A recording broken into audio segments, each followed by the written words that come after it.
In our everyday lives on the ground, we use optical fibers for really high-speed communication, and that capability has been adapted for use in space near Earth. DSOC stands for Deep Space Optical Communications, which is using lasers to communicate at high rate, and the application of that to deep space beyond the moon is what the DSOC project is about.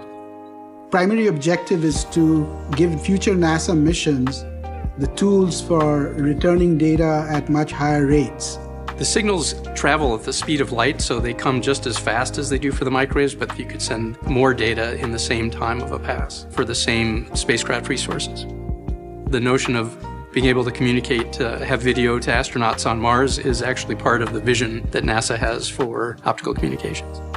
DSOC consists of a flight terminal that flies on the Psyche spacecraft, and then a ground network that has a station for transmitting up to the spacecraft and then receiving the laser signal down from the spacecraft. Here we have to send a laser beam from Earth that the spacecraft has to receive, use as a pointing reference, and then initiate the communication link. So it's a very flight and ground joined at the hip kind of telecommunication system. DSOC is being implemented as a technology demonstration to show that we know how to build terminals that can do this, with the idea that in the future they can be flown as part of the operational communication system on future missions.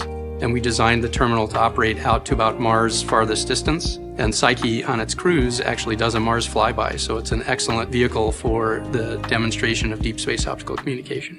DSOC is the first time that there'll be optical communication demonstrated beyond the moon.